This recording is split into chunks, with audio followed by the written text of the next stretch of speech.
اس زمانے میں مسلمانوں میں غیروں کی ہلاکت کی تمنا اور ان سے انتقام کی تمنا ہے، ان کی ہدایت کی تمنا نہیں ہے، یا ان کے ملک و مال کی تمنا ہے کہ ہمیں مل جائے جو غیروں کو ملا ہے۔ میں نے ساری بات یہ سمجھانے کے لیے عرض کی تھی کہ حضور اکرم صلی اللہ علیہ وسلم نے دعوت دینے کے لیے صحابہ کی جماعت بنا کر بھیجی، صحابہ کی جماعت بنا کر بھیجی، کسرا کو دعوت دی، کسرا کو دعوت دی۔ یہ نہیں کہ بھائی آج کل تو ایسے آلات و ذرائع اور ایسے چینل ہیں کہ ساری دنیا میں اسلام کی آواز پہنچ چکی ہے، پھر کیا ضرورت ہے کہ آپ دعوت دینے کے لیے جائیں۔ اس زمانے کے مسلمانوں کی سب سے بڑی بے عقلی ہے یہ، اور غلط سوچ ہے کہ کسی بھی ذریعے سے دین کی بات پہنچ جائے تو ذمہ داری ادا ہو جاتی ہے۔ یہ غلط سوچ ہے، اس لیے کہ کسی بھی ذریعے سے دین کی بات کا پہنچانا جہاد نہیں ہے، کسی بھی ذریعے سے دین کی بات کو پہنچا دینا جہاد نہیں ہے۔ جہاد جو ہے وہ صرف بذات خود جا کر دعوت دینا جہاد ہے۔ تو میری بات سمجھو، سننی پڑے گی بہت۔ بذات خود دعوت دینا جہاد ہے، بذات خود جا کر دعوت دینا جہاد ہے۔ کسی آلے کے ذریعے سے دین کے بات کا پہنچا دینا یہ تبلیغ نہیں ہے۔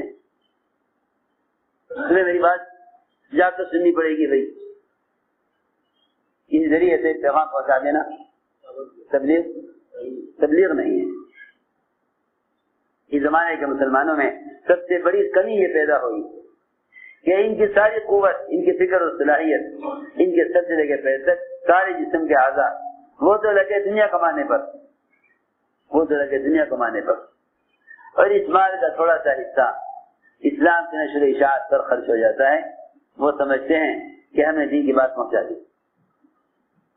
نہیں، جب تک مسلمان دین کی بات کو پہنچانے کے لیے خود حرکت میں نہ آئے، خود استعمال نہ ہو، اس وقت تک جہاد نہیں ہے، اس وقت تک جہاد نہیں ہے، اس وقت تک جہاد نہیں ہے۔ تم جتنے بھی ذرائع دنیا میں ہیں انہیں استعمال کر لو دین کی بات پہنچانے کے لیے، یہ بالکل بے اثر اور بے اجر ہوگا۔ کیونکہ اثر تو اس لیے نہیں ہوگا کہ خود اپنا بدن اس کے لیے استعمال نہ ہوا۔ میں عرض کر رہا تھا کہ حضور اکرم صلی اللہ علیہ وسلم نے کسی ذریعے سے پیغام نہ بھیج دیا بادشاہ کو، بلکہ جماعت بھیجی، جماعت بھیجی، سنو، جماعت بھیجی، 3 آدمی جماعت بھیجی، وہ خط لے کر گئے۔ جب وہاں پہنچے تو محل سے باہر ہی روک دیا گیا۔ کون ہے بھائی، کیا بات ہے؟ کہ ہم خط لائے ہیں، بادشاہ کو خط پہنچانا ہے، بادشاہ کو خط پہنچانا ہے۔ بادشاہ کے آدمی نے کہا نہیں، آپ نہیں جا سکتے، آپ کو خط ہم پہنچا دیں گے۔ شجاع بن وہب کی جماعت میں تھے، وہ اڑ گئے تھے کہ نہیں، یہ نہیں ہو سکتا، ہم تو بادشاہ سے خود ملیں گے، بادشاہ سے خود ملیں گے، کیونکہ خط بطور ثبوت کے ہے، اور جماعت کا آنا بطور اقامہ حجت اور ذمہ داری کے ادا کرنے کے ہے۔ ہم خود ملیں گے بادشاہ سے۔ سنو، میں کچھ کہہ رہا ہوں، یہ نہیں کہ آپ پیغام لکھ کے ڈال دیں، جو پڑھے خود ہدایت ہو جائے۔ اخبار میں ایک کالم ہم معروف کا بھی ڈال دیں تاکہ جو لوگ اخبار پڑھیں، جہاں کوئی جھوٹ پڑھیں وہاں ایک سچی بازی پڑھ لیں۔ جہاں اخبار میں، جی ہاں، اخبار میں کیا ہوتے ہیں، جہاں کوئی جھوٹ ہوتے ہیں وہاں ایک سچی بات بھی لکھ دیں، اس خیال سے کہ بھائی جو لوگ اخبار پڑھیں وہ اخبار میں دین کی بات ہی پڑھ لیں تاکہ ان کے سامنے دین کی بات آ جائے. ریکنسٹرکشن آف امہ اللہ اکبر. میرے بزرگ دوستو عزیزو، عبادت کے اعتبار سے محمد صلی اللہ علیہ وسلم کی سنت کا اتباع کرنا عبادت ہے. ضرورت کے اعتبار سے محمد صلی اللہ علیہ وسلم کے طریقے پر کھانا پینا یہ ضروریات کی سنت ہے.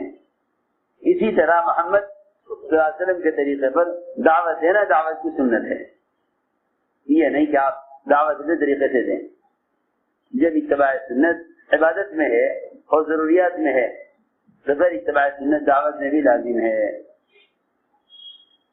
ہماری بات نہیں آ رہی؟ نہیں، کہاں سے نہیں آ رہی ہوگی. ہم سب کے ذہنوں میں یہ ہے بھائی اتنی دیر بیان ہوگا، بیٹھ کے سن لو. سوچیے تو صحیح، عبادت میں سنت یہ ہے، کھانے میں سنت یہ ہے، استنجے میں سنت یہ ہے، وضو کرنے میں سنت یہ ہے. جب آگے دعوت کا نمبر تو کہتے ہیں بھائی وہ تو کوئی ضروری نہیں ہے، اس میں آدمی جس طرح چاہے دعوت دے. کیوں بھائی آپ اس طرح چاہے کھانا کھا لیں کہ نہیں؟ کھانا کھانے کا مخصوص طریقہ ہے. آپ اس طرح چاہے کر لیں نہیں، استنجے کی مخصوص سنت ہے. آپ نماز اس طرح چاہے پڑھ لیں کہ نہیں، نماز پڑھنے کا مخصوص طریقہ یہی ہے. جب عبادات میں اور ضروریات میں سنت کا طریقہ متعین ہے تو پھر دعوت میں سنت کا طریقہ متعین کیوں نہیں ہوگا؟